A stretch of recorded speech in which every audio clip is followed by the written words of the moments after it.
Good morning students, I am from pioneer English academy. आज मैं आपको बताऊंगा कि complex sentence adverb of clause के बारे में, जो टेंस में फ्यूचर इंडेफिनिट अर्थात फ्यूचर सिंपल के अंतर्गत आते हैं। तो पहले हम देखेंगे कि कॉम्प्लेक्स सेंटेंस और एडवर्ब ऑफ क्लॉज क्या होते हैं। मैं आपको धीरे धीरे बताऊंगा। इसमें बहुत सारे ऐसे कुछ नियम, रूल्स ऑफ रेगुलेशन हैं जिसको आपको फॉलो करना है। और बताने से पहले मैं I would request from all of you, please do not forget to practice. Without practice हम इसे दिमाग में सेट नहीं कर पाएंगे। तो practice is the most important for each and everyone, right. तो हम पहले कॉम्प्लेक्स सेंटेंस और एडवर्ब ऑफ क्लॉज क्या होते हैं मैं आपको बता रहा हूं। कॉम्प्लेक्स सेंटेंस वो होते हैं जो एक ही वाक्य में अगर दो सेंटेंस हो और दोनों को जोड़ने के लिए किसी एक एडवर्ब क्लॉज की जरूरत पड़ती हो, तो उसको बोलते हैं एडवर्ब क्लॉज, राइट। जैसे एग्जाम्पल तौर पर, जैसे ही वह दरवाजा खोला वह अंदर प्रवेश कर गया। अब जैसे ही या ज्यों ही, उसको अंग्रेजी में बोलेंगे as soon as. As soon as मतलब होता है जैसे ही या ज्यों ही। As soon as he opened the door he entered the house. This is correct. जैसे ही मैं यहां आया लोग मुझसे मिले। As soon as I came here people met me. तो ध्यान रखिएगा, जैसे ही या ज्यों ही को अंग्रेजी में क्या बोलते हैं? As soon as. अब नो सुनर देन और एज सुन एज में कोई खास अंतर नहीं है। उसको सेंस एक ही है, मीनिंग एक ही है। आप उसको जब भी आप बात करते हो, जब भी आप एग्जामिनेशन में अपीयर करते हो, तो उसको आप अपने सेंस में लेकर के, अपने सेंस का कहने का तात्पर्य है कि जैसे ही या ज्यों ही लेकर के उसको आप इस्तेमाल कर सकते हो, उपयोग कर सकते हो आप, राइट। तो अब देखिए मैं इसको कैसे बोलूँगा। एक एग्जाम्पल और देखते हैं। ज्यों ही मैं पत्र पाया मैं मां को बताया। As soon as I received a letter I told mother. अब इसको मैं नो सूनर देन में कैसे बोलूंगा कि no sooner did I receive a letter than I told my mother. तो डियर स्टूडेंट्स, मैं आपको बता रहा था कि एज सुन एज और नो सुनर देन में उपयोग, तो आप उसको अपने सेंस में ले सकते हो। मैं बहुत अच्छी तरीके से पढ़ाने वाला हूं, तो please look at the board. ये क्लॉज क्या होते हैं, एडवर्ब क्लॉज क्या होते हैं, और ये कॉम्प्लेक्स सेंटेंस क्या होते हैं, प्रिंसिपल क्लॉज क्या होता है, सबऑर्डिनेट क्लॉज क्या होता है, अब मैं आपको बताने वाला हूं। Then please look at the board carefully, right.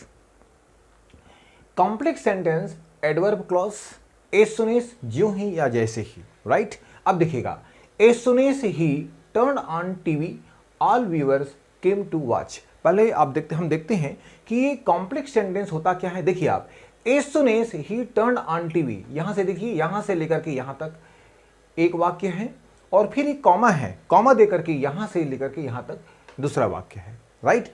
तो दोनों वाक्यों, अगर एक ही वाक्य में दो सेंटेंस हो तो उसको बोलते हैं कॉम्प्लेक्स सेंटेंस। कॉम्प्लेक्स सेंटेंस को जोड़ने के लिए एक एडवर्ब क्लॉज की जरूरत पड़ती है, वो है एज सुन एज। क्या होता है? As soon as. As soon as subject के सामने भी लगता है और इसको हम बीच में मिला सकते हैं। इसको हम ऐसा ही बोल सकते हैं, all viewers came to watch. क्या बोल सकते हैं? All viewers came to watch as soon as he turn on TV. Sense वही है, जैसे कि मैंने बोलूंगा कि ज्यों ही वह टीवी चालू किया। क्या बोला? As soon as he turn on TV, ज्यों ही वह टीवी चालू किया सभी दर्शकगण देखने के लिए आ गए, राइट। अब देखिए, एज सुन एज, दूसरा एग्जांपल देखते हैं हम। As soon as my parents come to home. देखिए आप, ये प्रेजेंट सिंपल है। Come to home I touch feet of them, मैं उनका पैर छूता हूं, राइट। अब देखिए, as soon as he turn on TV all, right. ये कौन से टेंस में है? Past simple. अब देखते हैं ये वास्तव में होता क्या है। मैं आपको बताना भूल गया था, तो अब मैं बताऊंगा। ये जो एज सुन एज है, एज लॉन्ग एज है, वेन एवर है, वेयर एवर है, या वेयर है, वेन एवर है, मैं आपको बताने वाला हूं। तो ये सब क्या होता है? एडवर्ब क्लॉज है। अब देखिए सब्जेक्ट के सामने में जो भी लगते हैं वो क्या होते हैं, हमारा एडवर्ब क्लॉज है। उसके तुरंत बाद देखिए यहां से यहां तक, यानी सब्जेक्ट से लास्ट जो ऑब्जेक्ट है कॉमा तक, वो क्या होता है, हमारा सबऑर्डिनेट क्लॉज, राइट। और इसी को जो है हमारा एज सुन एज है, एज लॉन्ग एज है, वेन एवर है, वेयर एवर है या वेयर है, उसको क्या बोलते हैं, कंजक्शन भी बोलते हैं। हम क्या बोलते हैं, कंजक्शन। कंजक्शन बताने का तात्पर्य है कि दो वाक्यों को आपस में जोड़ना। देखिए जोड़ रहे हैं, राइट। तो as soon as he turn on TV, ये हमारा क्या हो गया, सब ऑर्डिनेट क्लॉज हो गया। और दूसरा क्या है हमारा मेन क्लॉज या फिर प्रिंसिपल क्लॉज के नाम से हम जानते हैं, राइट। आपको अच्छी तरह समझ में आ रहा होगा। ओके, अब हम देखते हैं कि एज सुन एज में और नो सुनर देन में क्या अंतर है, अब मैं आपको बताने वाला हूं। तो please dear my students look at the board carefully. इसी को मैं एग्जांपल के तौर पर बताऊंगा आपको। अब देखिए नो सुनर, अब यहां पर नो सुनर देन कोई अंतर नहीं है। एज सुन एज को हटा दीजिए। अब देखिए मैंने बोला कि नो सुनर, यहां पर देखिए नो सुनर डिड लगाऊंगा। यहां क्यों लगाऊंगा डिड, क्योंकि सर ये पास्ट में है, टर्न्ड लिखा है। No sooner did he turn on TV than क्या लगाएंगे, THAN, than all viewers came to watch. बिल्कुल सेंस वही है। जैसे ही वह टीवी चालू किया सभी दर्शकगण देखने के लिए आ गए। बिल्कुल देन के बाद आप सेम टू सेम लगाएंगे, कोई अंतर नहीं है माय डियर स्टूडेंट्स, राइट। उसी प्रकार से ये भी है। नो सुनर क्या बोलेंगे, no sooner do my parents. अब डू का उपयोग क्यों करूंगा, क्योंकि यह सर देखिए प्रेजेंट सिंपल है और प्लूरल फॉर्म में है। तो no sooner do my parents come to home than I touch feet of them. बिल्कुल करेक्ट। तो आप लोगों को अच्छी तरह समझ में आ रहा होगा, राइट। ये हो गया हमारा। अब देखते हैं हम एज लॉन्ग एज। इसको प्रैक्टिस करना बहुत जरूरी है, और without practice if you think that we can make a sentence it is impossible, right. As long as देखते हैं। एज लॉन्ग एज मतलब होता है जब तक। As long as I read, जब तक मैं पढ़ाई करता हूं तुमको ही पढ़ाई करना चाहिए। यू शुड ऑल्सो रीड, जब तक मैं अपने बच्चों को पढ़ाता हूं उन्हें भी पढ़ना चाहिए। As long as I teach my children they should also read, जब तक टीचर क्लास में हैं विद्यार्थीगण हल्ला नहीं करेंगे, राइट। तो देखिए as long as the teacher is in the class students will not make a noise. This is correct, okay, right, ध्यान रखिएगा। अच्छा, दूसरी बात मैं आपको बता रहा हूं कि जितने भी आपका सबऑर्डिनेट क्लॉज है, यानी यहां से यहां तक, एज सुन एज से लेकर के कॉमा तक, कभी भी आप उसमें विल सेल का उपयोग नहीं करेंगे, ओके। अब देखिए एज लॉन्ग एज मैं बता दिया, as long as I read you should also read. अब देखिए दूसरा एग्जाम्पल देखिए, as long as Virat Kohli scores his century, okay, जब तक विराट कोहली अपना सेंचुरी पूरा कर लेते हैं मैं अपना काम पूरा कर लेता हूं। This is correct. तो ध्यान रखिएगा, मैं आपको जैसे बताया हूं देख लीजिए, इसमें कभी भी विल सेल का उपयोग नहीं हुआ है। दूसरा जो आपका मेन क्लॉज है उसमें आप उपयोग कर सकते हैं आप। दूसरा देखिए अब वेन एवर मतलब क्या होता है, जब भी। Whenever prime minister Modi addresses to the common people, जब भी मिस्टर प्रधानमंत्री मोदी आम लोगों को संबोधित करते हैं, दर्शकगण उन्हें ध्यानपूर्वक सावधानीपूर्वक उन्हें सुनते हैं। This is correct. अब देखिए when ever foreign cricketers visited India BCCI always war welcomed them, जब भी विदेशी खिलाड़ी भारत आए BCCI उनका गर्म जोर से स्वागत किए। This is correct.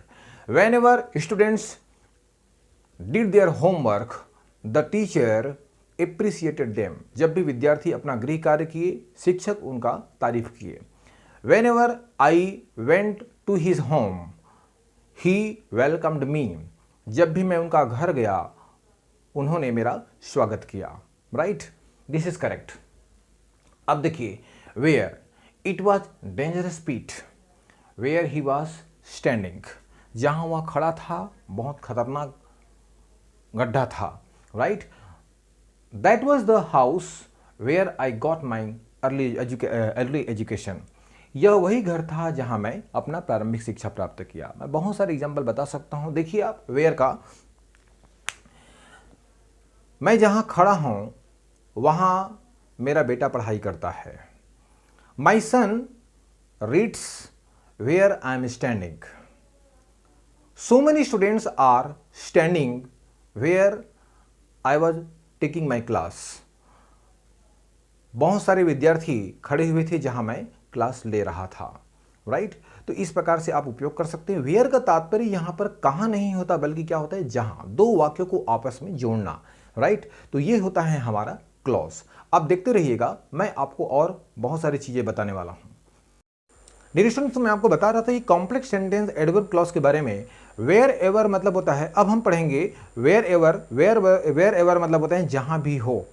अब देखिए एग्जाम्पल के तौर पर सुनिएगा, wherever I was standing my mother and father came to मी।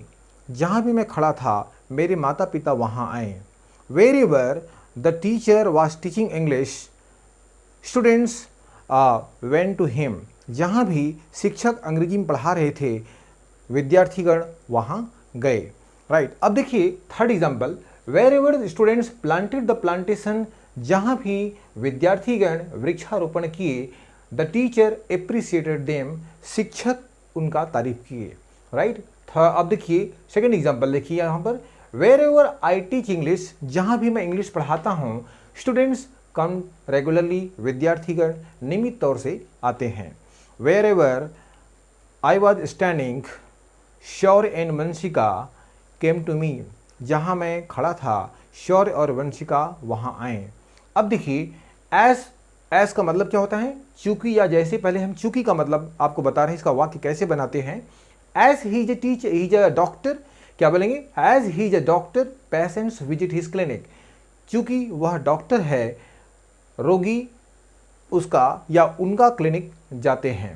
अब देखिए एज का एग्जाम्पल और देखिए, as I was teacher in that school. क्या बोला, as I was a teacher in that school students ask some question to me. चूंकि मैं वहाँ एक शिक्षक था, विद्यार्थीगण मुझसे पूछते थे। अब यहाँ पर देखिए, अब यहाँ पर जो एज लिखा है, यहाँ पर उसका मतलब होगा जैसे। क्या होगा, जैसे। ही वर्क देयर, क्या बोला, he work there as an employ. वहाँ एक कर्मचारी के तौर पर काम किया। क्या बोला, he work there as an employ. और मैं आपको एग्जाम्पल दे रहा हूँ, I work in that company as a manager. मैं उस कंपनी में एक मैनेजर के तौर पर काम किया। राइट, तो ध्यान रखिएगा बेटा कि यहाँ पर एज मतलब चूंकि भी होता है और जैसे भी होता है ना। तो दोनों का एग्जाम्पल मैंने आपको बता दिया। बिकॉज मतलब होता है क्योंकि, किसी का कारण बताने के लिए। देखिए आप, some students had not go to schools and colleges because their parents did not allow। कुछ विद्यार्थीगण स्कूल और कॉलेज नहीं गए क्योंकि उनके माता पिता अनुमति नहीं दिए। I did not teach you day before yesterday because I had some problem. मैं आपको परसों नहीं पढ़ाया क्योंकि मेरे पास कुछ समस्या था। You did not attend the class because you were unwell. आप क्लास नहीं आए क्योंकि आपको अच्छा नहीं लग रहा था, आपका स्वास्थ्य खराब था। अब देखिए यहाँ पर बिकॉज का उपयोग आपको मैं बता दिया आपको। शो दैट मतलब होता है ताकि। इसके बाद हमेशा मे और माइट का उपयोग करते हैं, ध्यान रखिएगा। शो दैट के बाद हमेशा नाउन या सब्जेक्ट आता है बेटा, ध्यान रखिएगा। इसके बाद कभी भी मत भूलिएगा। जैसे मैंने बोला we close the door at night, so that.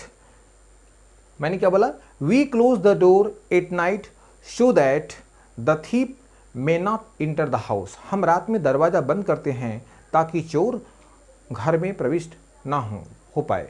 Right, हमने बोला कि वी कवर अवर हेड। क्या बोला, we cover our head so that we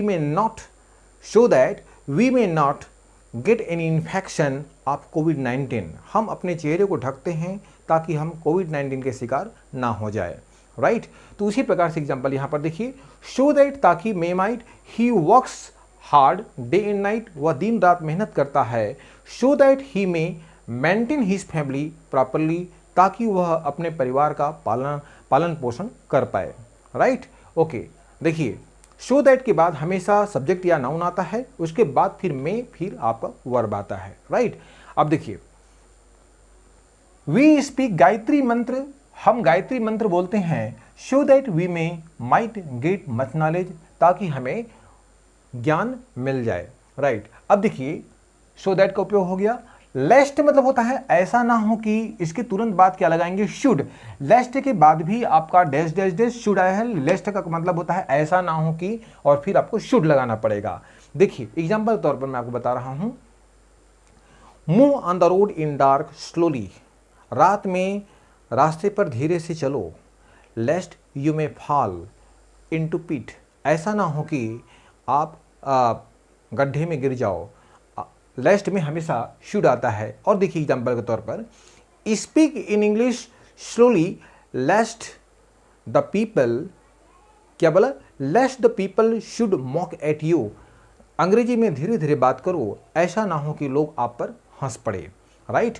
अब देखिए, open the door slowly lest your parents should scold you, दरवाजा धीरे से खोलो, ऐसा ना हो कि आपके माता पिता आपको डांट दे, राइट। अब देखिए एग्जाम्पल तौर पर, और देखिए, serve your parents lest you should repent, अपने माता पिता की सेवा करो, ऐसा ना हो कि आपको पछताना पड़े। ये आपका हो गया। उसी प्रकार से देखिए, लेस्ट में आपको एग्जाम्पल बता दिया, हाउ एवर और वाट एवर, इसकी तुरंत बाद क्या आता है, में, चाहे जितना। अब देखिए, how ever she may be rich, वह कितना भी धनी हो जाए, सी विल नॉट फाइंड पीस, उसे शांति नहीं मिलेगी। तो ध्यान रखिएगा, हाउ एवर सी मे, सी क्या हो गया, हमारा सब्जेक्ट हो गया। फिर मैंने आपको बताया मे के बाद आप कोई सा भी वर्ब ला सकते हैं। इसको प्रैक्टिस करना जरूरी है। Without practice if you think that we can speak in a proper way, it is impossible. ना कि यह आपके बोलचाल की भाषा में, बल्कि आपके ये जितने भी कॉम्पिटिटिव लेवल एग्जामिनेशन के लिए हैं, उसके लिए मैं आपको बता रहा हूं।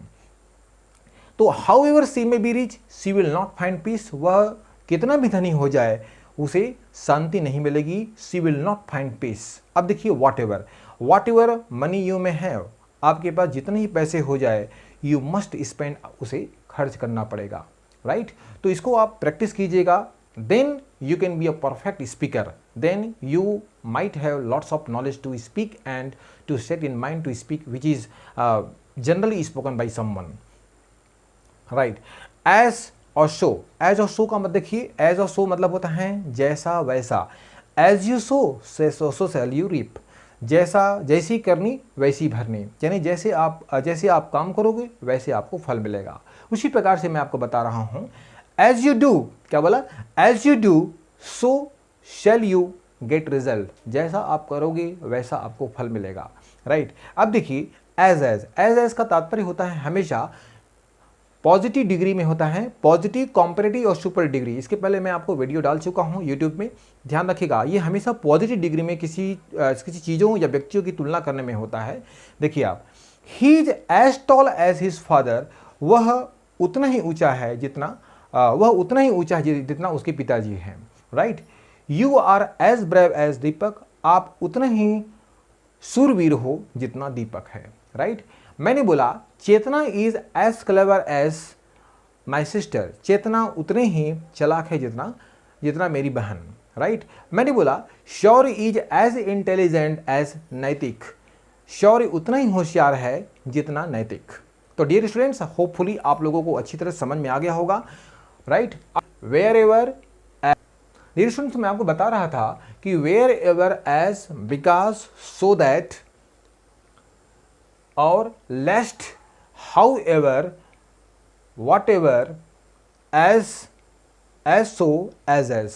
तो ये इनका आपको प्रैक्टिस करना है और डेली प्रैक्टिस करना है, राइट। समय निकाल कर प्रैक्टिस करना है। मैं आपको कॉम्प्लेक्स सेंटेंस एडवर्ब क्लॉज के बारे में आपको बताया हूं, तो ध्यान रखिएगा कि ये जितने भी सामने बताया हूं वो क्या है, हमारा एडवर्ब क्लॉज है। उसके डियर स्टूडेंट्स, तो मैं आपको बता रहा था कि complex sentence adverb of clause के बारे में, एडवर्ब ऑफ क्लॉज क्या होते हैं और कॉम्प्लेक्स सेंटेंस इसको कैसे बनाया जाता है, तो मैं आपको अच्छी तरह से क्लास में समझाया हूं।